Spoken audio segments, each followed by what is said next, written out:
Layer. लेकिन last जो discussion की है, लास्ट जो हमने डिस्कशन की है वो की है लॉजिस्टिक रिग्रेशन एल्गोरिथम की, और जैसे हमने कहा शैलो नेटवर्क ना, उसके अंदर बेसिकली क्या है, उसके अंदर दो तरह की कंपटीशन हो रही थी। एक मतलब आप इनपुट देते हैं, दोबारा से इस बात को शैलो नेटवर्क की हमने बात की लास्ट में। शैलो नेटवर्क क्या है basically, this is a logistic regression algorithm. बस जस्ट लॉजिस्टिक रिग्रेशन एल्गोरिथम को हम न्यूरल नेटवर्क के माइंडसेट के साथ देख रहे हैं। क्या मतलब कि उसके अंदर फॉरवर्ड प्रोपेगेशन होती है, फॉरवर्ड कंप्यूटेशन होती हैं, और उसके बाद फिर हम लॉस कंप्यूट करते हैं, और उसके बाद बैकवर्ड प्रोपेगेशन होती है, जिसके अंदर बेसिकली हम क्या कर रहे होते हैं, डेरिवेटिव कंप्यूट कर रहे होते हैं। ठीक है, तो जस्ट लॉजिस्टिक रिग्रेशन एल्गोरिथम को हमने न्यूरल नेटवर्क के माइंडसेट के साथ देखा, तो इस वजह से इसका नाम हमने रख दिया शैलो नेटवर्क, जिसके अंदर एक ही न्यूरॉन है। ठीक है, ऐसा नेटवर्क जिसका एक ही न्यूरॉन है। अच्छा, यहाँ पे देखें, आपने कोई इनपुट दी, जैसे मैं कहूँ एक्स इनपुट दे दी आपने इस न्यूरॉन को। एक्स से मुराद क्या है? एक्स से मुराद है मेरा कोई फीचर वेक्टर, फॉर इंस्टेंस मैं कहता हूँ x1 x2, ये दो इनपुट फीचर वेक्टर हैं जो मैं इस नेटवर्क को देता हूँ इनपुट। तो इसके साथ हमने इसके पैरामीटर है, इसको हमने w के साथ ऐसे ही रिप्रेजेंट कर लिया। फॉर इंस्टेंस मैं कहता हूँ इसके कॉरस्पॉन्डिंग w कितने होंगे, शाबाश बताएंगे। हाँ जी, w वेक्टर उसका क्या साइज होगा, w1 w2, उसका साइज क्या होगा 2/1, जैसे क्योंकि x का साइज है 2/1, इस वजह से w का साइज भी 2/1 होगा। अच्छा, इसी तरह से b हमारा स्केलर वैल्यू है, जिसे ऐसा जैसे ही हम इसे इनपुट दे दें। तो यहाँ सबसे पहले क्या कंपटीशन होगी जी, z की कंपटीशन। इसके कॉरस्पॉन्डिंग हमने, हाँ जी अभी ग्राफ ही देख लेते हैं। हाँ जी, z कंपटीशन, उसके अंदर क्या है w ट्रांसपोज, क्योंकि ये दो वेक्टर हैं, इनको मल्टीप्लाई करना चाह रहे हैं हम, तो दोनों का साइज तो एक जैसा ही है। तो अगर हम इनकी मल्टीप्लिकेशन करना चाह रहे हैं तो इसका अगर ट्रांसपोज लें, और देन आप इस काबिल होंगे कि आप इस एक्स वेक्टर से आप मल्टीप्लाई कर सकेंगे। ठीक है, तो इस वजह से हमने ट्रांसपोज लिखा, और प्लस बी। अच्छा, इसके बाद जी, हाँ जी, ये जी कंप्यूटर, उसके बाद दूसरी कंप्यूटेशन ए क्या है, जस्ट नॉन लिनियरिटी अप्लाई की है हमने। जो इनपुट आई हमारे पास, जो आउटपुट आई है, जो जी कंप्यूट हुआ है, इसके ऊपर हाँ जी सिग्मॉइड अप्लाई कर दिया, सिग्मॉइड ऑफ जी, या जिसे हमने कहा 1/1 + c की माइनस b। ठीक है। अच्छा, इसके बाद यानी कि ये प्रेडिक्शन हमारी होगी। इसके बाद हमने लॉस कंप्यूट करना है। तो लॉस, अगर मैं कहता हूँ एक ट्रेनिंग एग्जांपल है, तो लॉस हम कंप्यूट करेंगे बिटवीन जो प्रेडिक्शन हुई है और जो एक्चुअल लेवल है उसका। तो उसकी फॉर्मुलेशन हमने लिखी थी,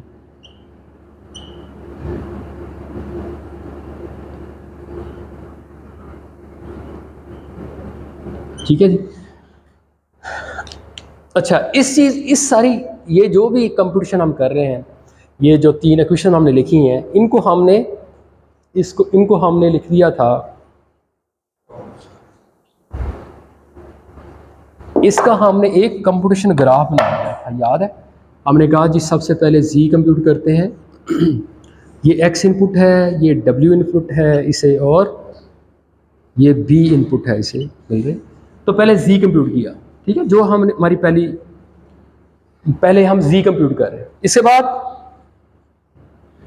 हमने a कंप्यूट किया बाय यूजिंग दिस फॉर्मुलेशन, और उसके बाद यानी कि ये प्रेडिक्शन है। इसके बाद लॉस को भी हमने अपने फॉरवर्ड पास के अंदर, न्यूरल नेटवर्क के फॉरवर्ड पास के अंदर ही हमने इसे कंप्यूट किया, a कमा y।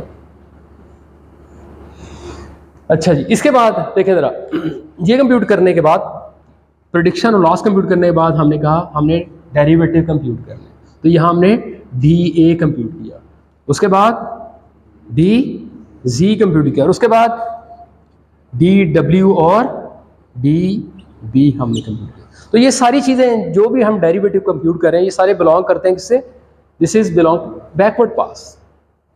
ठीक है, जिस तरह से एक सीक्वेंस के अंदर हम लेफ्ट से राइट की तरफ मूव हुए, यानी कि सीक्वेंस पहले ये कंप्यूटेशन की, उसके बाद फिर ये कंप्यूटेशन, उसके बाद आपने एल कंप्यूट किया। बिल्कुल इसी तरह से स्टेप बाय स्टेप आपने पहले dA कंप्यूट किया, derivative of loss with respect to a, उसके बाद आपने यानी कि ये कंप्यूट किया, उसके बाद आप इस काबिल होंगे कि आप dZ कंप्यूट कर पाएंगे, which is a derivative of loss with respect to dZ। और यहाँ हमने चेन रूल अप्लाई कर लिया, ठीक है, जिसकी मैंने थोड़ी देर पहले बात की कि हमें हमेशा इस चीज़ का ख्याल करना। और इसी तरह से हमने डी डब्ल्यू और डी बी कंप्यूट किए। तो this is all belong to backward pass. ठीक है, ये बात समझ आ गई। तो ये हमने लास्ट की बात करनी थी। आज हम देखने लगे हैं, बड़ी ही तवज्जो फरमानी है आपने, कोई ऑनेस्टली मुश्किल बात नहीं। ये जो अगर आपको इसकी बात की समझ है ना कि एक शैलो नेटवर्क के अंदर फॉरवर्ड पास कैसे होता है, बैकवर्ड पास कैसे होता है, ऑनेस्टली स्पीकिंग आज हम डिस्कस करने ले जा रहे हैं neural network with one hidden layer. उसके अंदर क्या है, आज दरवाजा जरा ओपन कर चलने दे रिकॉर्डिंग जी। ये neural network with one hidden layer, इसके अंदर क्या फर्क है as compared to shallow network? बिल्कुल सेम है जैसे ये है, बस फर्क देखें जरा, बड़ी तवज्जो से देखिएगा। ये है एक लेयर का नेटवर्क, इसकी सिर्फ एक लेयर है, जस्ट एक लेयर है। ठीक है, अब आज हम बात करने लगे हैं दो लेयर्स के नेटवर्क की। ठीक है, एक लेयर के नेटवर्क के अंदर एक दफा लॉजिस्टिक रिग्रेशन एल्गोरिथम की जो कैलकुलेशंस है वो हो रही थी, जैसे आपको दिखाई है ये आप जैसे नजर आ रही है आपको, ये फॉरवर्ड पास के अंदर, और इसी तरह से इसके बैकवर्ड पास के अंदर ये वाली कैलकुलेशन हो रही। अच्छा, अब neural network with two layer, उसके अंदर क्या फर्क होगा इस as compared to shallow network? उसके अंदर ये है जनाब, ये जो कैलकुलेशन है आपने दो दफा करनी है। क्या मतलब? लॉजिस्टिक रिग्रेशन एल्गोरिथम की जो कंप्यूटेशन है 2 टाइम्स कर ले। 2 टाइम्स मतलब क्या? आप पहले जी कंप्यूट करेंगे और ए कंप्यूट करेंगे, ये एक दफा आपने कर लिया, अब दोबारा से फिर आपने कंप्यूट करना क्या, जी और फिर ए। ठीक है, तो ऐसा करने से क्या हो गया, आप एक न्यूरल नेटवर्क जिसकी 2 लेयर हैं उनके फॉरवर्ड पास की कंप्यूटेशन आप कर पाएंगे। ठीक है, तो वो कैसे होगा अभी मैं उसको हाईलाइट करता हूं। ठीक है जी, अब जरा देखिएगा, मैं एक नेटवर्क बनाने लगा हूं। फॉर इंस्टेंस मेरे पास एक नेटवर्क है, मतलब मैं अस्यूम करता हूं मेरे पास इनपुट वेक्टर है जिसके अंदर नंबर ऑफ फीचर हैं वो 3 है। ठीक है, मेरा एक्स वेक्टर है जिसके अंदर नंबर ऑफ फीचर कितने हैं, 3, x1 x2 x3। अच्छा, याद रहे दोबारा से हम बात कर रहे थे बाइनरी क्लासिफिकेशन की। ठीक है, शैलो नेटवर्क को भी हमने डिस्कस किया बाइनरी क्लासिफिकेशन के कॉन्टेक्स्ट में। अब मैं न्यूरल नेटवर्क विद 2 लेयर्स या neural network with one hidden layer, उसको मैं डिस्कस करने जा रहा हूं फॉर बाइनरी क्लासिफिकेशन प्रॉब्लम। ठीक है, इस बात को आपने प्लीज ध्यान में रखना। अच्छा जी, अब इसके अंदर देखें जरा, अब ये मेरे पास इनपुट्स हैं, उसके लिए मैंने जो पहली लेयर बनाई है उसके अंदर जो नंबर ऑफ न्यूरॉन्स है ना वो मैं रखने लगा हूं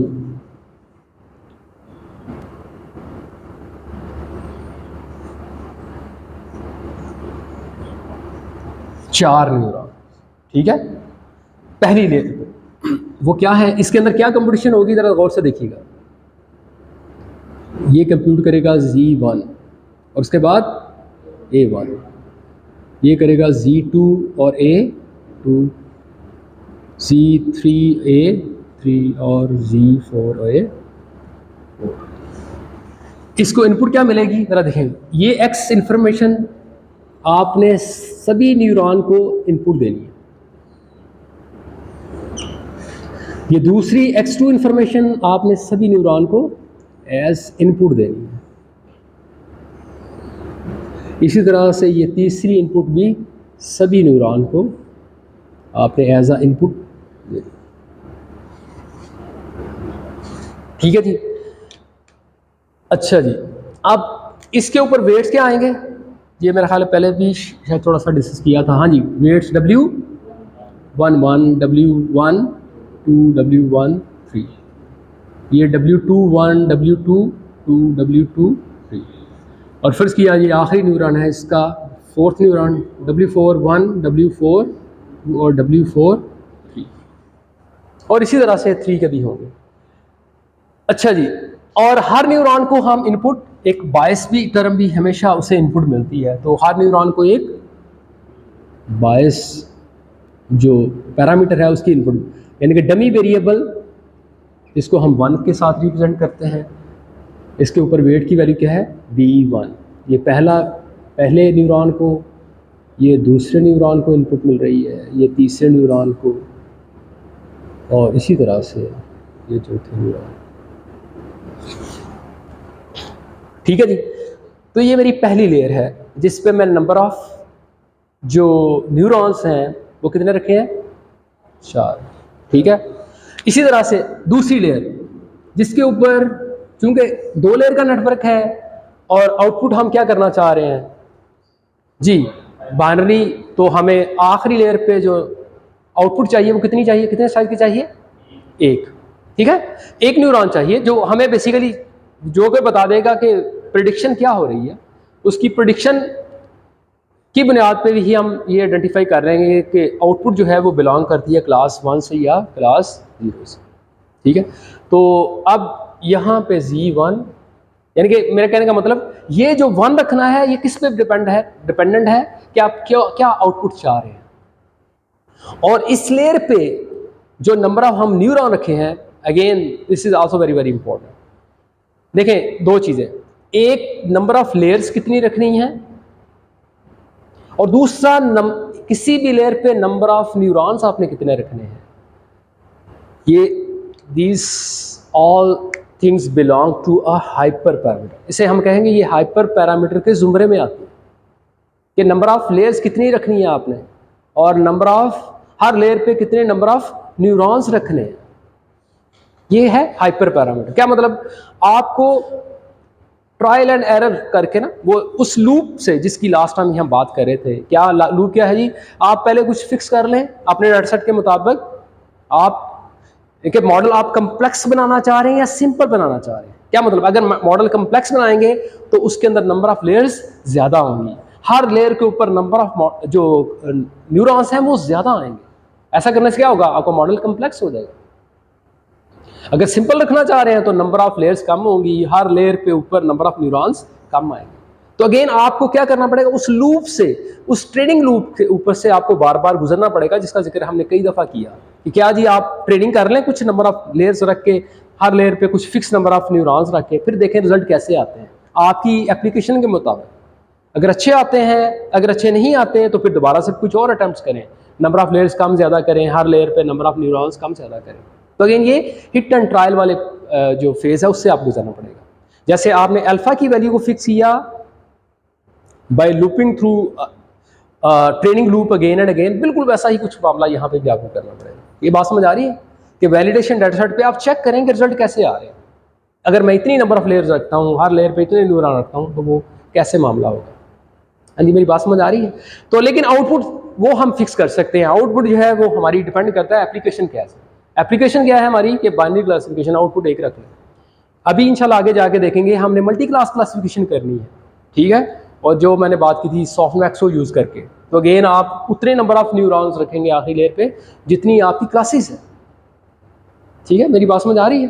तो ये उस कॉन्टेक्स्ट में उस पर डिपेंडेंट है। अच्छा जी, अब जरा देख लेते हैं Z1 कंप्यूट करना है, फिर उसके बाद आपने A1 कंप्यूट करना है। अच्छा जी, अब इंपॉर्टेंट बात, यहाँ पे भी Z1 है A1 है, यहाँ पे भी Z1 है A1 है, इस दोनों का फ़र्क कैसे होगा। शाबाश, ये लेयर हमारी 1 है और ये लेयर, दिस इज लेयर 2। ठीक है। अच्छा, इससे ये मैं लेयर्स के बताने, अच्छा इसी तरह से इसे भी कनेक्ट करेंगे, यानी कि यहाँ पे हर ये जो Z कंप्यूटेशन है ये लेयर 1 की है, ये लेयर 1 की है, लेयर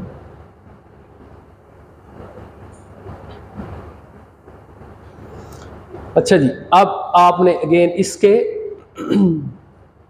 ये जो भी आउटपुट आ रही है इन्हें आप इसके साथ अटैच कर। ठीक है जी, बात समझ आ गई। अब इसके वेट क्या है, W11, W12, W13 और W14। अब यहाँ पे भी है, यहाँ पे भी W11 है, तो अगेन क्या फ़र्क आएगा लेयर के कॉन्टेक्स्ट में। तो ये लेयर 2 है और ये लेयर 1 के वेट्स हैं, तो इस सभी पे आपने W1 ऐड कर, W1। इवन B भी जो है वो भी W1 का।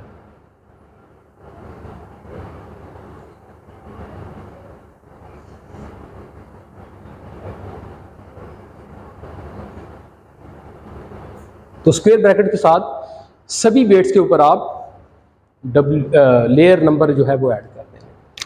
ठीक है,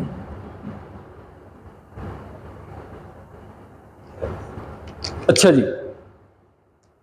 अच्छा, ये है हमारी इनपुट लेयर और ये है हमारी आउटपुट लेयर, और ये क्या है, हर लेयर जो इनपुट और आउटपुट के दरमियान आती है उसे क्या कहते हैं हम, हिडन लेयर कहते हैं। ठीक है, this is the hidden layer, ये है इनपुट लेयर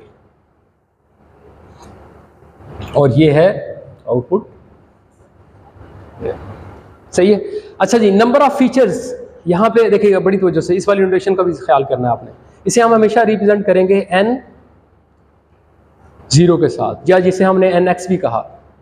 हाँ जी, कितने हैं नंबर ऑफ, शाबाश, नंबर ऑफ फीचर 3 हैं, तो इसे हम n0 क्या होगा, 3 होगा। अच्छा जी, n यहाँ पे n1 क्या है, कितने हैं जी, 4, और यहाँ पे इसी तरह से n2 क्या है जी, 1। ये बात समझ आ रही है? बड़ी तवज्जो से प्लीज़, बड़ी अहम बातें कर रहा हूँ, ये बहुत अच्छी तरह से आपको पता होनी चाहिए, बड़ी अहम बात मैं अभी करने लगा। हाँ जी, मुझे शाबाश ये बता दें, ये W जो इसके इस लेयर के ऊपर, इस वाली लेयर, पहली लेयर के ऊपर, सॉरी ये मैं B ऐड कर रही है, इसकी इस तरह से इसके अंदर भी B आपने ऐड करना है, इसको B1 ऑफ 2, अगेन डमी 1 हम इसे इनपुट दें। अच्छा जी, अब जरा बड़ी अहम बात, इस लेयर नंबर 1, मुझे बताएं नंबर ऑफ W's कितने हैं, या टोटल नंबर ऑफ पैरामीटर बता दें। 60 के 16, शाबाश 16, यानी कि ये लिंक्स हैं कितने हैं, 16, और इनमें W's कितने हैं और B कितने हैं, अगर मैं कहूँ ऐसे करके बताएं मुझे, शाबाश 12 जो हैं वो W's हैं, और अब बड़ी तवज्जो से, अब ये बिल्कुल ठीक है बताया, 4 W's हैं और 12 W's हैं और 4 B's, बाइस टर्म 4 है। अच्छा जी, अब जरा देखिएगा, मैं अब इसको ना एक मैट्रिक्स फॉर्म के अंदर रिप्रेजेंट करना है। देखिए अल्टीमेटली ना हमने इस सारे कोड को वेक्टराइज फॉर्म के अंदर लिखना है, इसका मतलब है वेक्टर मैट्रिक्स मल्टीप्लिकेशन फॉर्म के अंदर लिखेंगे आप। ठीक है, तो वेक्टर फाइज इंप्लीमेंटेशन के अंदर आप मैट्रिक्स के साथ आप अपने W's को, अपने डाटा को रिप्रेजेंट कर रहे हो। तो अभी मैं ना एक डायमेंशन लिखना है बड़े गौर से, इसको मैं जस्टिफाई अभी थोड़ी देर तक करूंगा। W1 ये मेरी मैट्रिक्स है जिसके अंदर क्या है, सारे W's पड़े हैं, इसका साइज क्या होगा जरा गौर से देखिएगा। इसको हम हमेशा ऐसे करके किसी भी लेयर के जो डायमेंशन है ना उसकी मैट्रिक्स की, पैरामीटर की, W's जो हमारे पैरामीटर है इनकी मैट्रिक्स में बनाऊंगा, उसकी डायमेंशन क्या होगी, हमेशा मैं ऐसे करके रिप्रेजेंट करूंगा। n ऑफ n1 है ना, W1 है ना पहली लेयर, तो आप लिखेंगे n1 कामा n0, ये क्या शो करेगा, उसकी डायमेंशन को शो करेगा। बताएंगे शाबाश क्या डायमेंशन बनी जी, 4/3, देखें क्या बन गई वैल्यू, 12। सही है मैट्रिक्स के, और ये कैसे बनेगी मैं अभी इंशाल्लाह आपको थोड़ी देर तक हाईलाइट करता हूं इस बात को। अच्छा जी, इसी तरह से अब ये जो दूसरी हमारी लेयर है, शाबाश, इस पे मुझे बताएं जी, W की डायमेंशन जी n2 कामा n1, यानी कि जिस लेयर पे है वो उसके नंबर ऑफ न्यूरॉन्स कामा पिछली लेयर के नंबर ऑफ न्यूरॉन्स। ठीक है, तो क्या बना 1/4। ये क्यों लिख रहे हैं मैं इसकी जस्टिफिकेशन दूंगा मैं आपको, ठीक है, लेकिन आप इस जो आर्किटेक्चर जो हमने बनाया उसको देख के भी आप आइडेंटिफाई कर सकते हैं।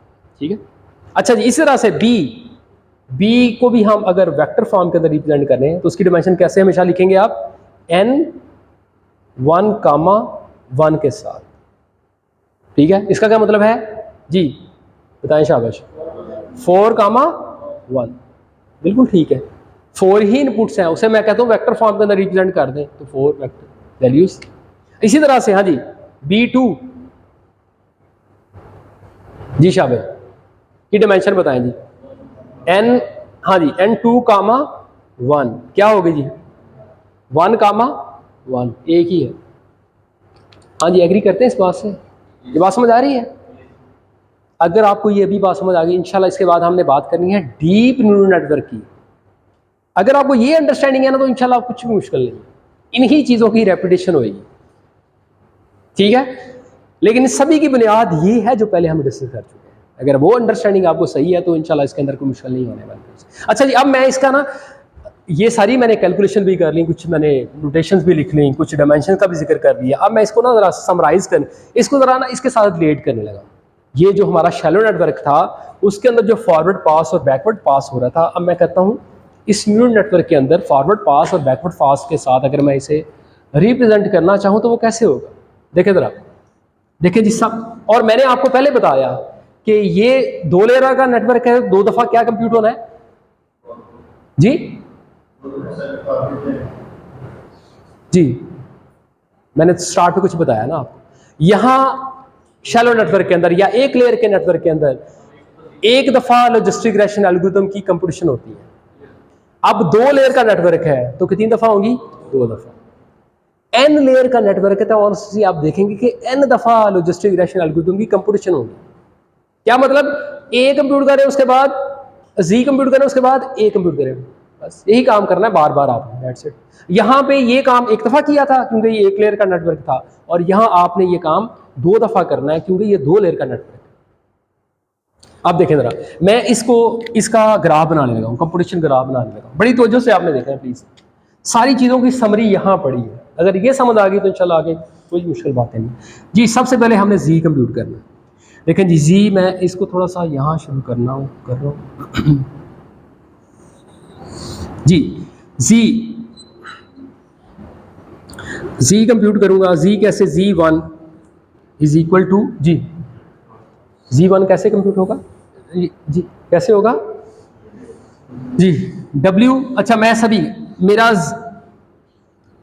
x वेक्टर को ज़हन में रहे। x वेक्टर क्या है जी? जिसके अब 3 फीचर है, x1 x2 और x3, ये ज़हन में रखना है आपने। क्या डायमेंशन है इसकी? 3/1। अच्छा जी, और W अब देखें जरा, अब मैं कह रहा हूं x मल्टीप्लाई बाय, देखें x मल्टीप्लाई करना है किसके साथ? W1 के साथ, जो क्या है हमारी, दोबारा से इस बात को देखिए, हम वेक्टराइज इंप्लीमेंटेशन बेसिकली चाह रहे होंगे अल्टीमेटली। अब Z1 ये इसको मैं कहूँ जो भी यहाँ कंप्यूटेशन हो रही है ना, इसको एक वेक्टर के साथ मैं रिप्रेजेंट करूँ। बड़ी वजह से इस बात को देखिएगा, ये जो कैलकुलेशन हो रही है पहली लेयर की ना सारी, ये क्या कंप्यूट हो रहा है? Z1 Z2 Z3 Z4 और उसके बाद A1 A2 A3 A4। मैं कहता हूँ इस 4 जो वैल्यूज आ रही हैं इसको एक वेक्टर फॉर्म के अंदर रिप्रेजेंट कर दें। उस वेक्टर की क्या डायमेंशन होगी जी? शाबाश, 4/1। शाबाश, इस Z वेक्टर की डायमेंशन क्या है? 4/1। 4/1 से मुराद क्या? पहले आप देखेंगे Z1 फिर Z2 Z3, यानी कि इस वेक्टर के अंदर क्या पड़ा होगा? Z1, अगर मैं कहूँ इसे मैं वेक्टर के साथ रिप्रेजेंट करता हूँ तो इसके अंदर क्या पड़ा होगा? Z1 Z2 Z3 and Z4, और सारी वैल्यू किसकी हैं? Layer 1 layer 1। ये मैं चाहता हूँ, ये मैं आपको डिटेल से बताऊंगा, जस्ट बिग पिक्चर के अंदर आपको ये चीजें दिखा रहा हूँ। तो इसका मतलब है ये वेक्टर ऐसा होना चाहिए जिसकी डायमेंशन क्या है? 4/1। बड़ी तवज्जो से देखिए इस बात को। x की इंफॉर्मेशन हमें पता है, इसकी क्या है, क्या डायमेंशन है जी? 3/1। अच्छा जी, प्लस जी b हमारा वेक्टर है, इसकी इंफॉर्मेशन क्या डायमेंशन है जी? वो आपने इसके बारे में भी डिसाइड कर लेते हैं। दोबारा इस बात को देखें, देखिए आउटपुट मैं चाहता हूं 4/1 की, इनपुट मेरी कितनी है? 3/1। अब मैं इस W को क्या डायमेंशन रखूं कि रिजल्ट जो है वो 4/1 आए? यकीनन मुझे 4/3 इसका डायमेंशन रखनी होगी, तभी मैं ये अचीव कर पाऊंगा।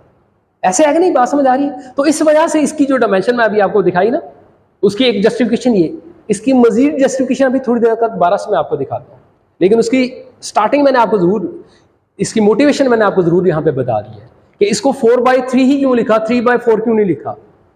ठीक है, तो उसकी इंटेंशन ये थी कि हम आउटपुट चाह रहे हैं जो कि 4/1 आए, तो इस वजह से यहाँ पे जो W है उसे 4/3 लिखें, ना कि 3/4 लिखें, या कोई और कोई वेक्टर रखें जी। मैं सारा फ्लैट करके एक वेक्टर W का बना दूँ, ऐसा नहीं है।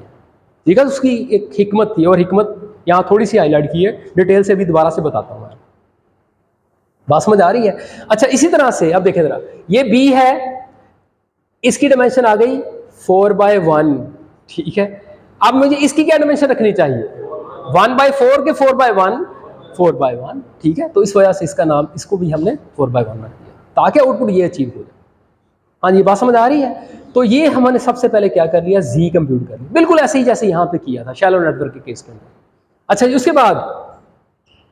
उसके बाद हमने a कंप्यूट करना है, a1। वो क्या है? Applied sigmoid on this vector, जो कि z वेक्टर है पूरा एक, जिसके 4 एंट्रीज हैं। अब मैं उस पर सिग्मॉइड अप्लाई करूंगा, इसका क्या मतलब है? इसका क्या मतलब है जी?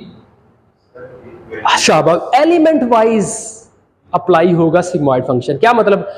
Z1 पे भी सिग्मॉइड अप्लाई होना है, Z2 पे भी, Z3 पे भी, Z4 पे, लेयर 1 के जितने भी हैं Z के आउटपुट्स। तो ऐसा करने से मैंने इस वेक्टर के हर एंट्री पे, हर एलिमेंट पे सिग्मॉइड अप्लाई कर दिया। शाबाश। अब मुझे बताएं इसकी डायमेंशन क्या होगी? 4/1। ये बड़े फंडामेंटल चीज़ है, इसको ज़हन में रखना आपने। जो इसका मतलब है, यहां से ये सीख लिया हमने, जो z की डायमेंशन है जो कि 4/1 है, वही हमारी a की डायमेंशन होगी, ठीक है। z और a की डायमेंशन हमेशा मैच होगी। अच्छा, इसी तरह से इसके बाद क्या कंप्यूट करना है? दोबारा से यही देखें, ये एक दफा कंप्यूटेशन होगी। सॉरी, मुझे इसे इनपुट दे देनी चाहिए। इसे इनपुट क्या है? इसे इनपुट है x, इसे इनपुट क्या है? W1 मैं कह देता हूं, और इसे इनपुट क्या है? B1। सही है, ये इनपुट इस पहले नोड को हमने इनपुट दिया जी। उसके बाद हाँ जी, इसके बाद क्या कंप्यूट होना है जी? शाबाश, बताएंगे? Z2, शाबाश। Z2 के बारे में जी, क्या साइज होना चाहिए इसका? Z2 क्या साइज आएगा? Z2 sorry, Z1 of 2, Z1, मैंने इसको मैं अगर वेक्टर फॉर्म के अंदर शो करना, Z1 लिख दूं या Z सिर्फ लिख दूं? Z2 जी। क्या डायमेंशन होनी चाहिए इसकी? 1/1, एक आउटपुट चाहिए, दैट्स इट। इसकी डायमेंशन क्या होनी चाहिए? 1/1, ठीक है। इससे इनपुट क्या मिल रही है? बड़ी इंटरेस्टिंग बात जी। इससे इनपुट क्या मिल रही है? इससे इनपुट क्या मिल रही है जी? इनपुट इससे क्या मिल रही है? A1, A2, यानी कि ये वाला वेक्टर, ठीक है। यानी इसे यहां x इनपुट मिल रही थी ना, तो यहां x की बजाय क्या मिल रहा है इसे?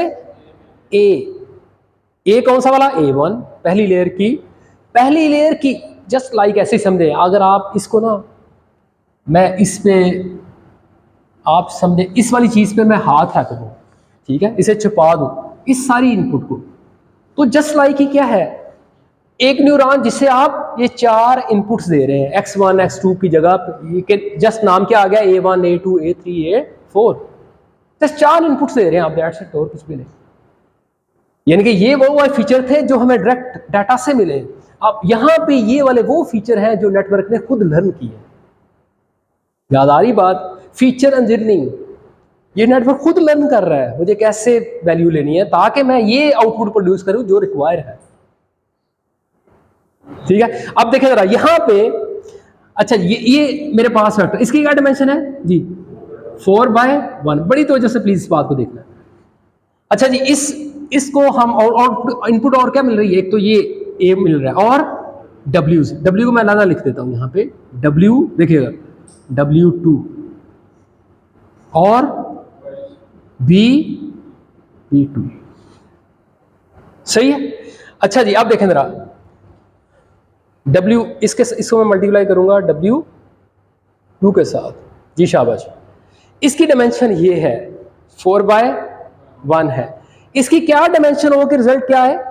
1/1 जी।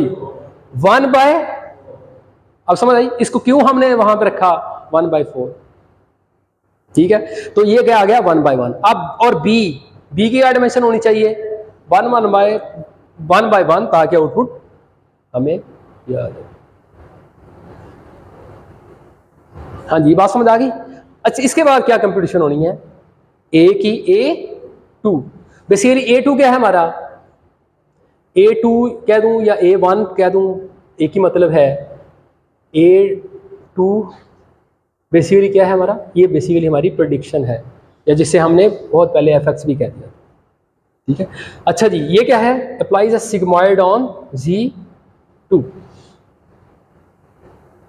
शाबाश, मुझे बताएं इसकी डायमेंशन क्या होगी जी, 1/, हमेशा z की, जो z इनपुट की डायमेंशन है वही a आउटपुट की डायमेंशन होगी, वही a की डायमेंशन होगी।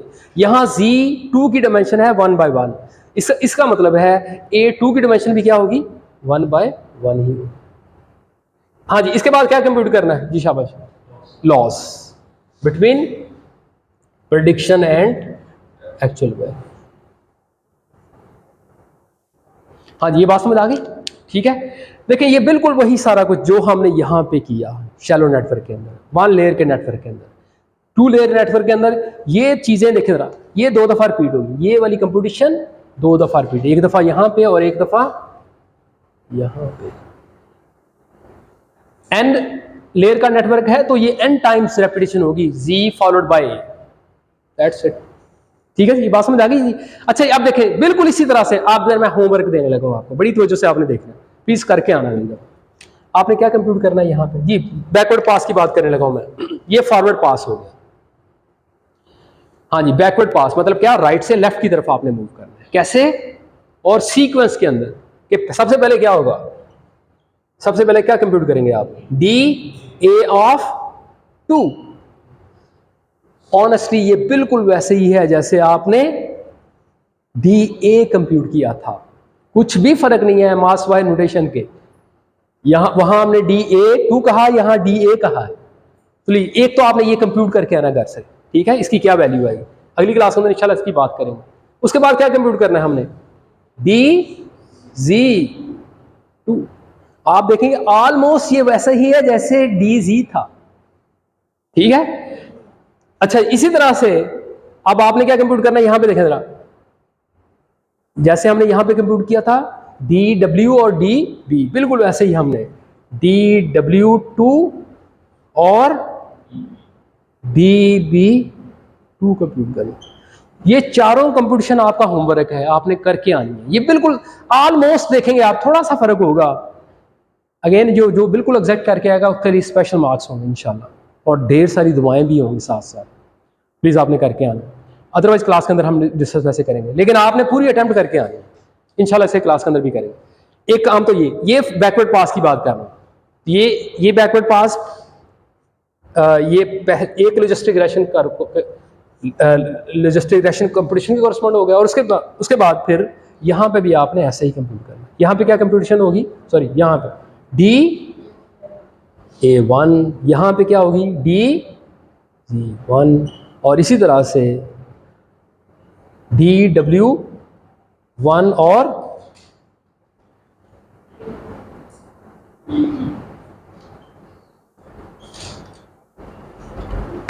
ठीक है जी। तो ये इंशाल्लाह हम अगली क्लास के अंदर करेंगे, लेकिन आज की क्लास के अंदर हम क्या करने लगे हैं, फॉरवर्ड पास को दोबारा से डिटेल से देखने लगे, ठीक है। चलेंगे, कोई सवाल है जी यहाँ पर, कोई सवाल जी? हाँ पढ़ती है, अभी मैं आपको दिखाता हूँ, ठीक है, अभी दिखाते हैं, यानी कि जहाँ पे भी मतलब हर उस केस के अंदर, मैं थोड़ा सा इसका हिंट दे देता हूँ, ठीक है, हर उस केस के अंदर मतलब मैं एक वेक्टर है फॉर इंस्टेंस जिसकी डायमेंशन है n/m/1, ठीक है, इसके अंदर आप कोई एक स्केलर वैल्यू ऐड करना चाह रहे हैं, तो यहाँ आपका जो हमारी जो पाइथन जो लैंग्वेज हम यूज़ कर रहे हैं, इसका जो ट्रांसलेटर है वो क्या करेगा, एडिशन से बिफोर जो मशीन कोड जनरेट करेगा उसके अंदर बेसिकली वो जनरेट करने से पहले ये काम कर देगा क्या, कि इसी डायमेंशन का एक नया वेक्टर बना देगा और उसके अंदर हर एंट्री के अंदर क्या डाल देगा,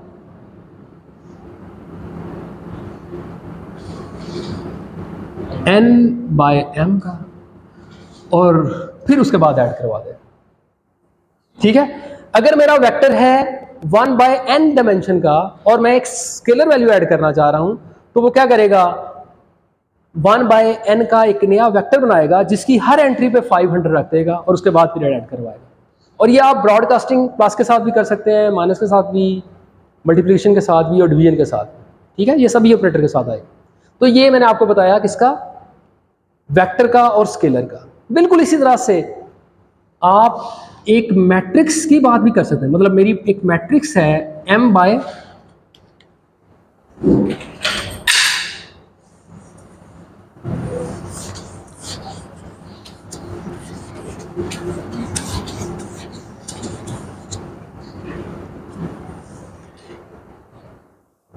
हाँ जी, मैट्रिक्स है m बाय n डायमेंशन की, और उसके अंदर आप ऐड करना चाह रहे हैं, माइनस करना चाह रहे हैं, मल्टीप्लाई करना चाह रहे हैं, डिवाइड करना चाह रहे हैं किसी भी वेक्टर को जिसकी डायमेंशन क्या है, m बाय 1 है।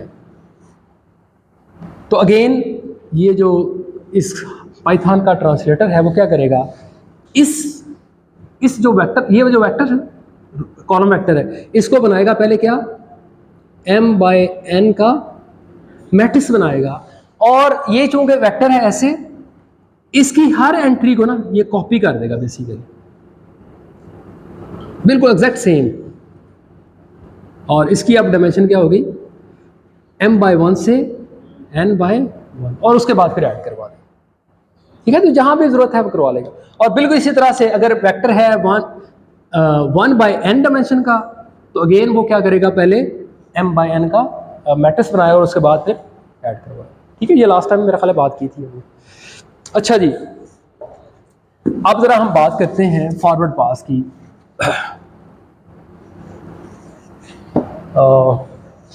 इसको मैं चले,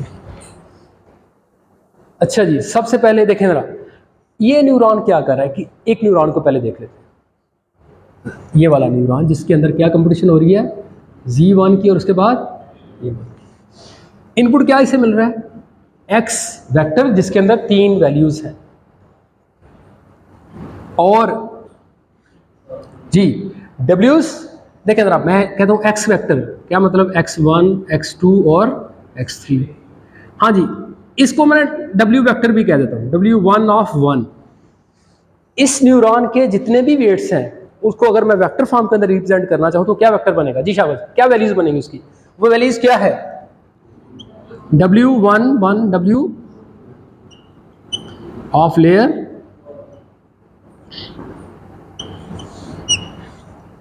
हाँ जी एग्री करते हैं, ठीक है। अच्छा, इसी तरह से B स्केलर वैल्यू है, दैट्स इट। तो ये आ गया W1 ऑफ 1 और इसके बाद B1 ऑफ 1। अच्छा जी, कंपटीशन क्या हो रही है, जी शाबाश, Z1 कैसे कंप्यूट होगा, इस वेक्टर का इस वेक्टर के साथ डॉट प्रोडक्ट, क्या मतलब इसका ट्रांसपोज लें और उसके बाद फिर इसके साथ मल्टीप्लाई करें, ऐसे ही है ना। तो ऐसा करने से क्या होगा, इसे मैं ऐसे करके लिख सकता हूँ, जरा देखिएगा, W1 ऑफ 1 का transpose into x plus B1 of 1। हाँ जी एग्री करते हैं इस बात से। अच्छा जी, इस तरह से B1 इस तरह से A1 क्या है, सिग्मॉइड ऑफ C1, यानी कि इस एंट्री पे जो कंपटीशन हो रही है ये हमने 2 इक्वेशंस के साथ लिख दी है। हाँ जी एग्रीड, कोई सवाल इस हवाले से। अच्छा जी, इसी तरह से शाबाश, अब आपने मुझे बताना ये जो दूसरा न्यूरॉन है इसके ऊपर क्या कंपटीशन हो रही है, जी शाबाश, इस दूसरे न्यूरॉन पे पहली लेयर के क्या क्या कंपटीशन हो रही है, जी इमरान साहब, जी शाबाश, कैसे ऐसे ही होगा, बता दें क्या लिखेंगे, लिखूंगा क्या, सॉरी इसे मैंने लेयर नंबर भी लिखना है, लेयर 1 जी,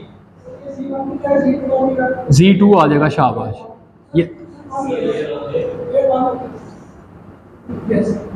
वेरी नाइस जी, इमरान साहब जाग रहे हैं जी। फिर क्या बाकी क्या जी, उसका W देखिए जरा, W2 ऑफ 1 उस वेक्टर की एंट्रीज क्या होंगी बता सकते हैं, W2 1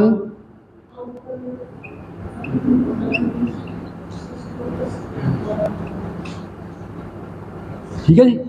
अब इसका मतलब मैं लिखूंगा W2 ऑफ 1 का transpose into X plus B 2 of 1। सही है जी, ये बात समझ आ रही है। और इसी तरह से A2 क्या होगा, अप्लाई सिग्माइड ऑन दिस। इस तरह से हम A3 भी कंप्यूट कर सकते हैं। A4 कौन बताएगा, आप बताएं जरा जी, शाबाश। हाँ जी, आप Z4 के बारे में बता दें। Z3 भी ऐसे होगा, Z4 में लिख लेंगे जी। जी शाबाश। W4 B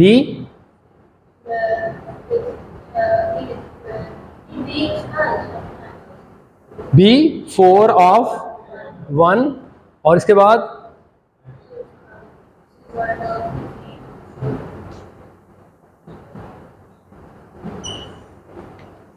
ठीक है जी।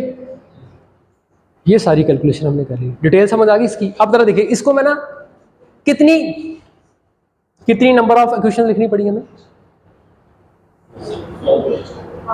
8। सही है, इसके लिए भी 2, इसके लिए भी 2, इसके लिए भी 2, ठीक है, जी की और देन ए की। बार बार एक ही काम कर रहे हैं ना, ऐसे ही है। तो क्या करते हैं हम, यही चीज़ है ना, बार बार रिपीट हो रही है। जस्ट आई 1, ये 1 की जगह पे अब 2 2 आ गया और कुछ भी नहीं, ये 4 4 आ गया, ऐसे ही है।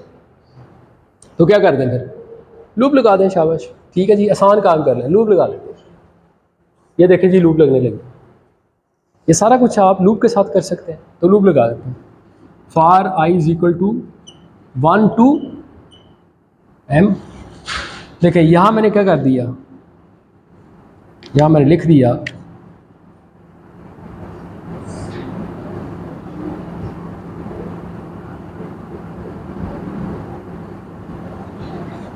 क्या ख्याल है, इट्स ओके। ये 4 दफ़ा चलेगी, 4 दफ़ा हमें डिफरेंट z और w फाइंड करके देंगे, ठीक है। क्या ख्याल है, ये ठीक है? सॉरी,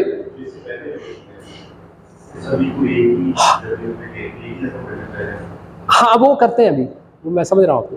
यानी कि लूप के साथ इट्स फाइन, लेकिन लूप के बारे में हमने लास्ट लेक्चर के अंदर बड़ी सारी डिस्कशन की कि ये अच्छी बात नहीं है, ठीक है। तो फिर क्या करें, नॉन वेक्टराइज इंप्लीमेंटेशन ना करें, लूप के साथ ना कोड लिखें, वेक्टराइज इंप्लीमेंटेशन सीखें, ठीक है। तो वो कैसे होगी जरा देखो, देखिए वेरी सिंपल। अब हम बनाने लगे क्या, W देखें जरा, पहले W को अरेंज कर, ये X, अभी हम एक ट्रेनिंग एग्जांपल की ही बात करते हैं। X हमारी एक ट्रेनिंग एग्जांपल जिसका 3 फीचर है। अब ये W जो है ना, इन्हें मैं इकट्ठा करने लगा, कैसे करके जरा बड़े गौर से देखिएगा।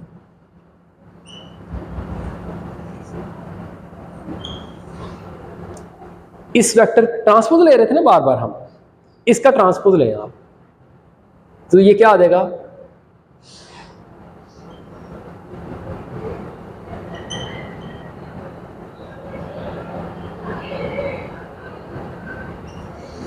ठीक है।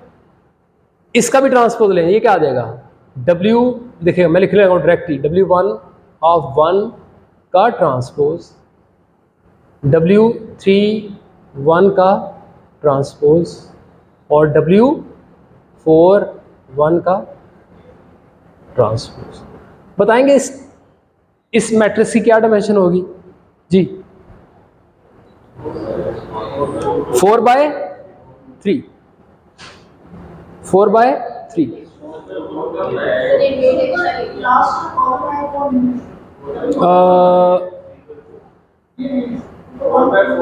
हाँ सॉरी, ये नहीं है, ठीक है, ये 3 ही थे, सॉरी ये 3 थे जी। तो 4/हाँ जी, 4/3 एग्री।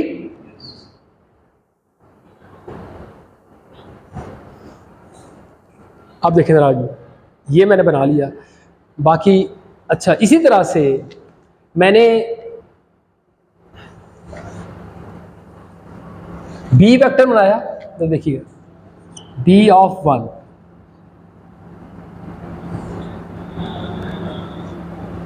जितने भी B's थे उन सभी को मैं एक वेक्टर के अंदर लिखता हूँ। ये B1 है, B2 है, B3 और B4।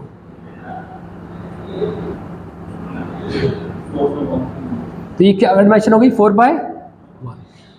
ये करने के बाद आप बड़ी गौर से देखिएगा, अब वेक्टराइज इंप्लीमेंटेशन लिख लेगा मैं, ठीक है। वो कैसे करके, जी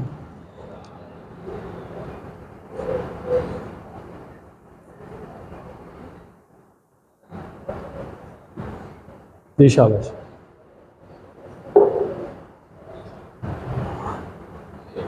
देखें जरा, इसकी डायमेंशन है 3/1, एग्री।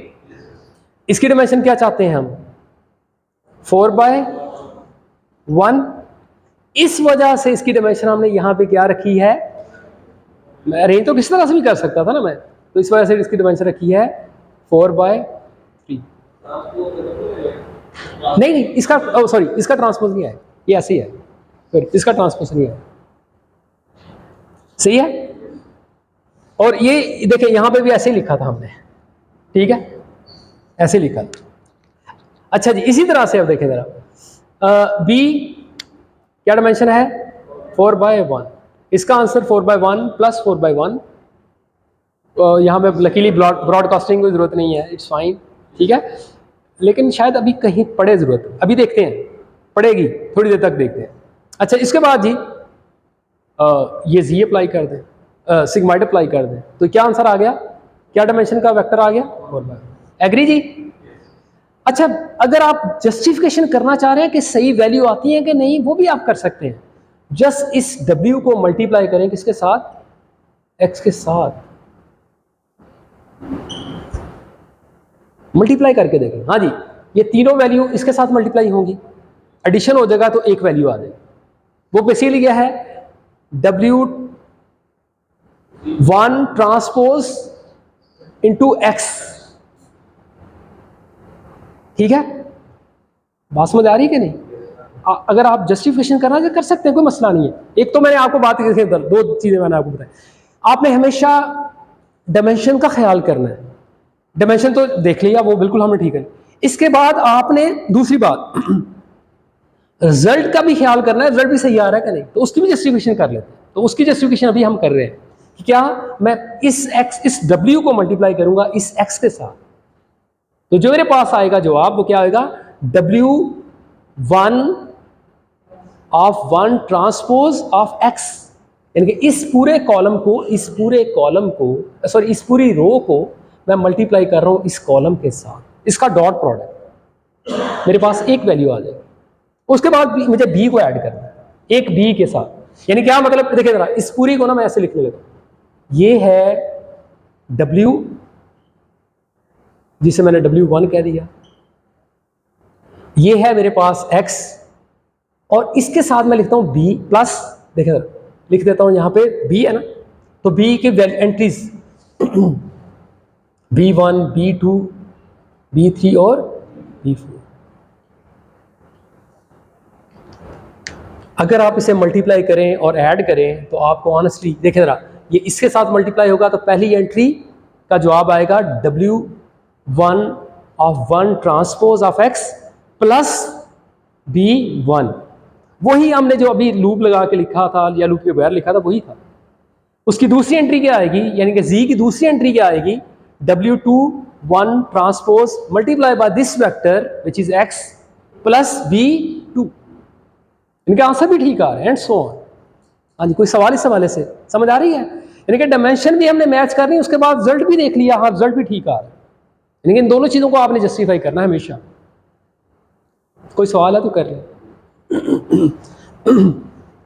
अच्छा जी, ये हमने वेक्टराइज इंप्लीमेंटेशन कर ली किसकी, पहली लेयर की। अब शाबाश, दूसरी लेयर की क्या कंपटीशन होगी जी, ये पहली लेयर की, ये पहली लेयर की वेक्टराइज इंप्लीमेंटेशन। हाँ जी, दूसरी लेयर की जी, शाबाश, जरा देखिएगा, मैं इसी तरह से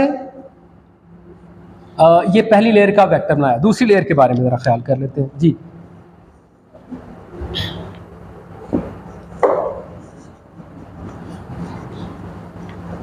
सॉरी, जगह की फरावानी उस तरह नहीं है जैसे दो बोर्ड्स के अंदर होता है, बिकॉज ऑफ रिकॉर्डिंग जस्ट मैं एक ही जगह पे लिख रहा हूँ, ठीक है। अच्छा देखें जरा जी, W पहले W की बात कर लें, W2, हाँ जी, मैं क्या करने लगा हूँ, बेसिकली चाह क्या रहे हैं, ये Z1 कंप्यूट हो गया, A1 कंप्यूट हो गया, इसके बाद हम करना चाह रहे हैं Z2। ये क्या है, इसको इनपुट क्या है जी, A1 जिसकी डायमेंशन क्या है 4/1 प्लस इसके अंदर हमने क्या ऐड करना है B2 ऑफ 1। सही है, इसके साथ मल्टीप्लाई किसको, वेट को करना है, किसके, W2 के। इसकी क्या डायमेंशन होनी चाहिए कि आउटपुट क्या है 1/1। देखा ना, ये आउटपुट चाह रहे हैं ना, आउटपुट ये चाह रहे हैं, ये बस समझ आ रही है बात कि नहीं, ठीक है, ये आउटपुट चाह रहे हैं। तो क्या डायमेंशन होनी चाहिए इसकी 1/1। इनपुट इससे क्या मिल रही है 4/1 की। अब W की फिर डायमेंशन क्या होनी चाहिए कि आंसर जो है 1/1 है जी, 1/4। बिकॉज ऑफ दैट अब देखें ये जो वेक्टर हम बनाएंगे ना W2 का, उसके अंदर क्या रखेंगे, देखें जरा, W11 W12 W13 W14 और इससे हम सॉरी लेयर 2, ये हम इसे ऐसे अरेंज करेंगे।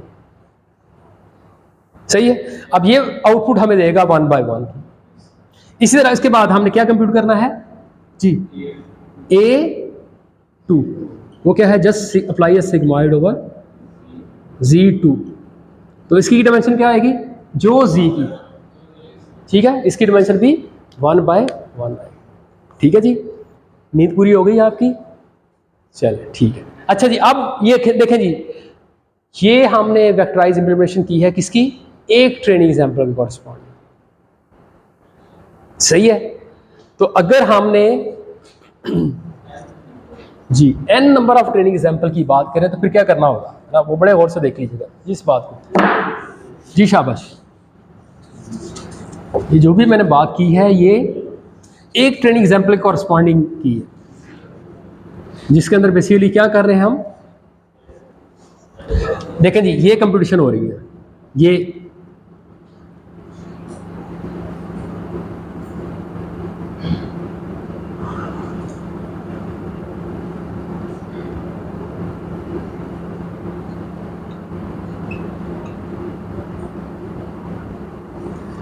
हाँ जी, हाँ जी, एक आसान तरीका कार क्या, m ट्रेनिंग एग्जाम्पल के लिए चाहिए तो क्या करें, लूप लगा दें। तो लूप लगाएं तो ये कुछ ऐसे बनेगा, फॉर i = 1 to।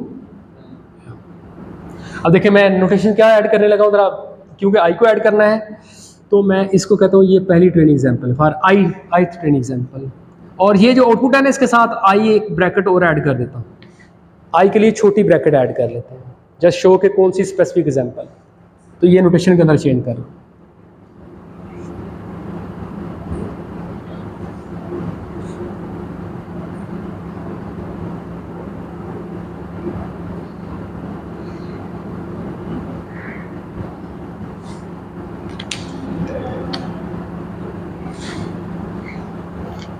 ठीक है जी, तो अगेन बात दोबारा से क्या कि अच्छी प्रैक्टिस नहीं है लूप लगाना, तो क्या करें, वेक्टराइज इंप्लीमेंटेशन। तो अब क्या करें, एक्स जो मैट्रिक्स है, अब आपकी डिजाइन मैट्रिक्स जो बनाए उसके अंदर क्या करें, सारी ट्रेनिंग एग्जाम्पल को क्या कर दें, उनको स्टैक कर दें कॉलम वाइज।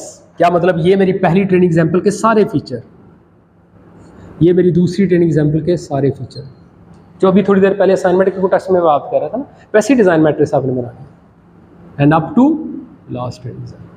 हाँ जी, अब इसका क्या साइज हो जाएगा जी, शाबाश बताएं, 3/, अगर मेरे 3 फीचर हैं, ठीक है, अगर 3 फीचर हैं तो क्या साइज होगा 3/m, अगर n फीचर है तो n/m। सही है, ये बात समझ आई। अच्छा, अब जरा देखिएगा चेंज क्या होने लगी, बस ये काम करना है। बाकी W की मैट्रिक्स हमने पहले बना ली है, B वेक्टर की जो मैट्रिक्स या वेक्टर है वो भी पहले बना ली है। तो अब हमने जस्ट इस वाले कोड को मॉडिफाई करना। वो कैसे होगा, देखिए this is very very simple.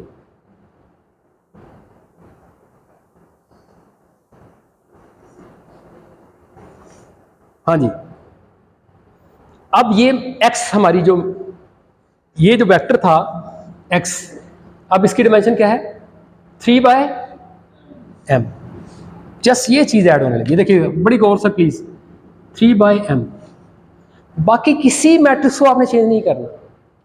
यानी कि बड़ी ही तवज्जो से ये बात सुनिए प्लीज, बड़ी इंपॉर्टेंट बात है। यानी कि मैं अब m ट्रेनिंग एग्जाम्पल, एक ट्रेनिंग एग्जाम्पल से m ट्रेनिंग एग्जाम्पल की बात करने लगा। मेरे W's और B की डायमेंशन बिल्कुल चेंज नहीं होंगी। चेंज क्या होगा, सिर्फ Z और A की जो डायमेंशन है ना, वो जस्ट चेंज होगी। इस बात को यहां पे देखें बड़ी तवज्जो से। मैं क्या बात कह रहा हूं कि जस्ट आपकी Z की जो डायमेंशन है वो चेंज होगी, W नहीं चेंज, W यही रहेगा। W क्या है, नेटवर्क का देखें ना, इसका आर्किटेक्चर चेंज कर रहे हैं हम। यानी कि W और B किससे बिलोंग करते हैं, हमारे नेटवर्क के आर्किटेक्चर के साथ। कि इसके अंदर आपने 4 न्यूरॉन रखे हैं, 4 ही रहेंगे, भले नंबर ऑफ ट्रेनिंग एग्जाम्पल जितनी मर्जी कर लें आप। यानी कि W का और B का तल्लक किसके साथ है, नेटवर्क आर्किटेक्चर के साथ है, उसको तो हम चेंज नहीं कर रहे। इसका मतलब क्या हो, उसकी डायमेंशन सेम रहेंगी। चेंज किसका होगा, चेंज होंगी आपकी Z और A की डायमेंशन। वो कैसे करके, वो मैं आपको बताता हूं। देखिए जरा, ये हो गया 3/m, आउटपुट क्या आएगी, शाबाश, 4/m। ये बात समझ आ रही है। 4/1 से इससे मुराद क्या है, इससे मुराद देखें, इससे मुराद क्या है, देखें मैं, ये मेरी x मैट्रिक्स है, इसको मैं मल्टीप्लाई कर रहा हूं, x मैट्रिक्स है मेरी, इसको मैं मल्टीप्लाई कर रहा हूं इसके साथ, मैं कहीं लिख सकूं तो, ये मेरी x मैट्रिक्स, ये मेरी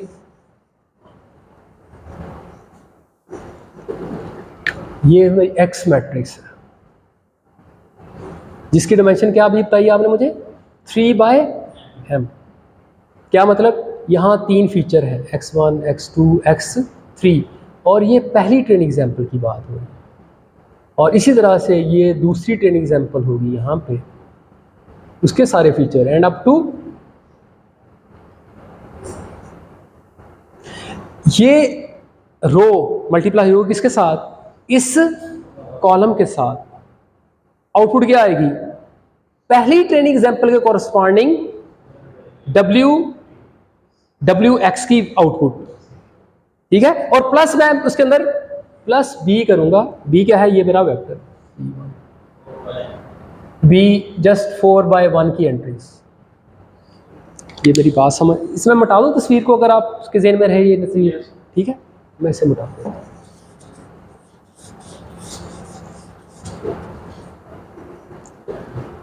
देखें जी, ये मैंने x को लिख दिया, प्लस B क्या है, B1, B2, B3 and B4 of layer 1।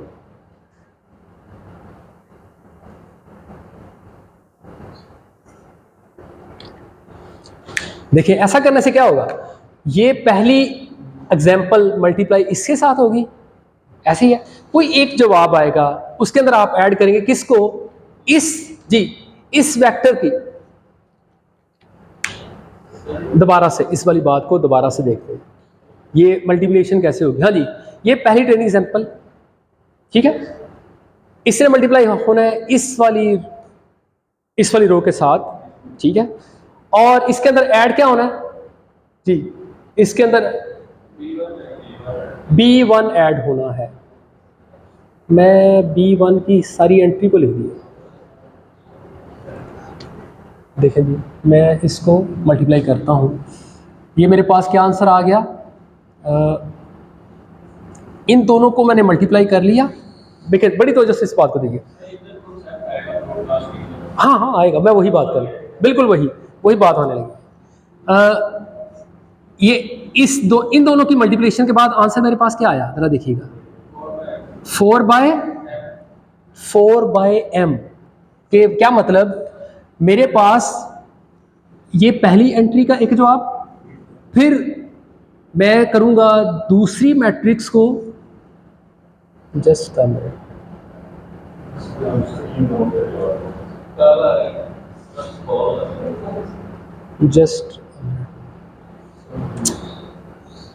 हाँ जी, इसे मल्टीप्लाई करके ज़रा देख लेते हैं।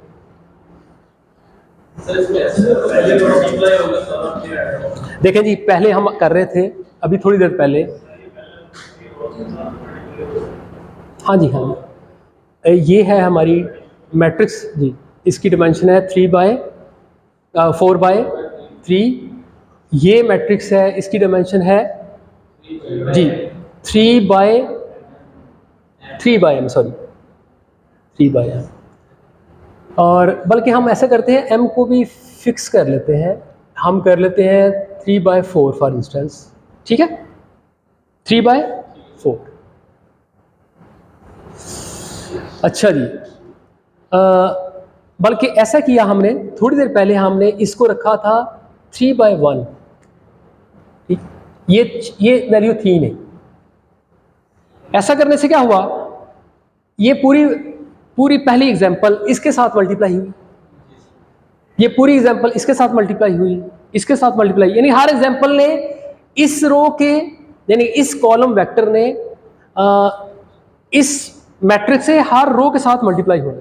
तो उसके बाद उसने हमें एक जवाब दिया, ठीक है, यानी कि यहाँ पे हमारे पास आ गई 4 एंट्रीज, यानी कि इसके कॉरस्पॉन्डिंग हमारे पास Z1 of 1, Z2 of 1, Z3 of 1 and Z4 of 1 आ गई वैल्यूज, सही है। उसके अंदर हमने इसको ऐड कर लिया। अब क्या हो रहा है, अब मेरे पास अगर मैं कहूं, अब मेरी मैट्रिक्स है 3/m की, इसका मतलब मेरे पास क्या आंसर आ रहा है, मेरे पास आंसर आया है Z, देखें जरा, Z1 of 1 of 1, Z2 of 1 of 1, Z3 of 1 of 1, Z4 of 1 of 1। ये पहली ट्रेनिंग एग्जाम्पल का। इसी तरह से अब जरा देखिएगा दूसरी ट्रेनिंग एग्जाम्पल का भी सारा कुछ, दूसरी ट्रेनिंग एग्जाम्पल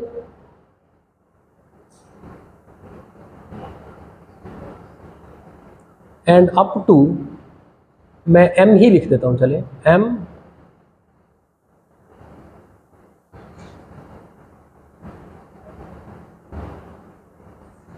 ये मेरे पास पहली ट्रेनिंग एग्जाम्पल। इसी तरह से मेरे पास दूसरी ट्रेनिंग एग्जाम्पल के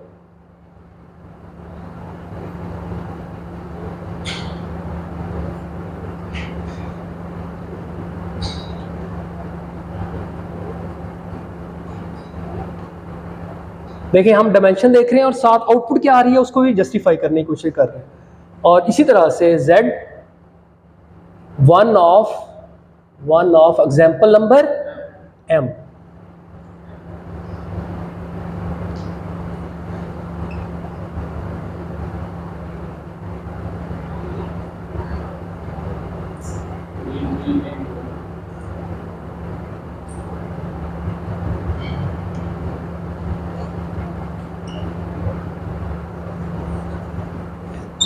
अब देखें इस डायमेंशन की, इस मैट्रिक्स की क्या डायमेंशन है, अभी b नहीं ऐड किया, अभी b ऐड नहीं किया, b हमारा अभी ऐसा जैसे ही है, B1, B2, B3 and B4।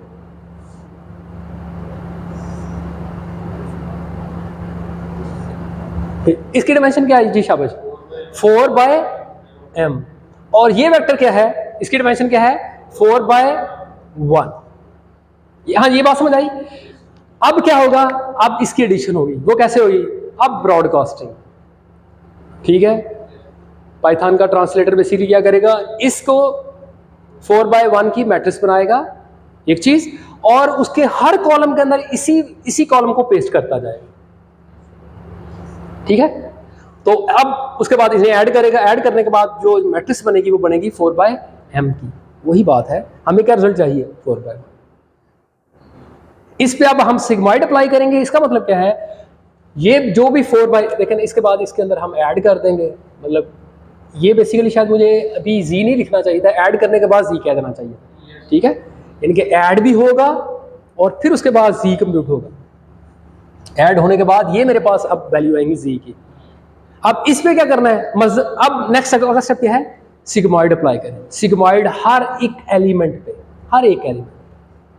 अब मेरे पास वो क्या आएगी, मैट्रिक्स आएगी अगेन किस साइज की, 4/m की, जिसके अंदर क्या पड़ा होगा जी, A1, A2, बड़ी तवज्जो से प्लीज, आखिरी बातें बस हो रही हैं, इसको जरा गौर से देखिए। A4 of 1 of 1 of 1, और ये पहली ट्रेनिंग एग्जाम्पल, ये पहली ट्रेड एग्जाम्पल, पहली ट्रेड एग्जाम्पल, और एंड सो ऑन, और आखिर पे क्या होगा, आखिरी ट्रेड एग्जाम्पल की आउटपुट।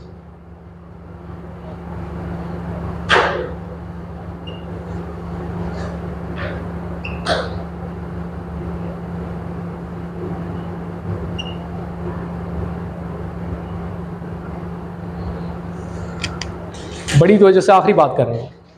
देखें अब ये जो वेक्टर है ना, इस तरह से ये वेक्टर की एंट्रीज, ये जो रो है बेसिकली, इस एक वेक्टर के अंदर जो रो है, ये पता किसके साथ, आर्किटेक्चर तो मैंने मिटा दिया है, अब ये बिल्कुल एग्जैक्टली मैच हो रही है किसके साथ, हमारे नेटवर्क आर्किटेक्चर के साथ, कि ये जो कॉलम की वैल्यू है, पहली वैल्यू पहले न्यूरॉन के साथ, दूसरी वैल्यू दूसरे न्यूरॉन के साथ, तीसरी वैल्यू तीसरे, एंड चौथी वैल्यू चौथे न्यूरॉन के साथ। ठीक है, ये बात समझ आई, रोज बिल्कुल एग्जैक्ट मैच हो रही है हमारे आर्किटेक्चर के साथ। और इसी तरह से जो हमारी कॉलम वाइज वैल्यू आ रही है वो किसके साथ मैच हो रही है, वो हमारी ट्रेनिंग एग्जाम्पल के साथ मैच हो रही है, कि आपने पहली ट्रेनिंग एग्जाम्पल दी, उसकी आउटपुट आपको इस पहले कॉलम के अंदर मिलेगी, दूसरी ट्रेनिंग एग्जाम्पल की आउटपुट आपको दूसरे कॉलम के अंदर मिलेगी, और आखिरी ट्रेनिंग एग्जाम्पल की वैल्यू जो है आपको आखिरी कॉलम में। तो इस तरह से अरेंज करना, यानी कि ऐसे एक्स मैट्रिक्स बनाना और ऐसे डब्ल्यूज बनाने से फायदा बेसिकली क्या है, कि being a machine learning engineer, मैं अपने जो आउटपुट्स हैं, आउटपुट जो मैट्रिक्स हैं, उन्हें मैच कर सकता हूं अपने आर्किटेक्चर के साथ, जैसे आपको यहाँ पे शो हो रहा है कि ये देखें, इसकी ये डायमेंशन जो है बेसिकली आपके वेक्टर, आपका जो आर्किटेक्चर है उसका जो पहली लेयर की आउटपुट है उसके साथ मैच हो रही है, और आपकी जो यहाँ पे कॉलम वाइज वैल्यूज आ रही हैं वो मैच हो रही हैं जो आपकी नंबर ऑफ ट्रेनिंग एग्जाम्पल उनके साथ। ठीक है जी, तो ये जनाब आपका ओवरऑल आर्किटेक्चर था, जस्ट आपने इसे इम्प्लीमेंट करना, दिस इज अ फॉरवर्ड पास। हाँ जी, ये अच्छा, ये इसको कंक्लूड कर लेते हैं। अब ये क्या आएगा 4/m, ये भी क्या हो जाएगा 4/m, यहाँ पे 4/m, ये क्या डिमेंशन थी 1/4, देखें जरा आउटपुट क्या आ गई, देखें जरा आउटपुट क्या आ गई 1/m, यहाँ पे 1/m, आउटपुट क्या आ गई 1/m, सही है। आउटपुट क्या आ गई, एक वेक्टर, रो वेक्टर है जिसके अंदर कितनी प्रेडिक्शन पड़ी है m। अब इसको आपने कंपेयर करना था, तो बेसिकली आपने y, जिस तरह से आपने डिजाइन मैट्रिक्स बनाई ना x, बिल्कुल इसी तरह से आपने y मैट्रिक्स भी बनानी थी।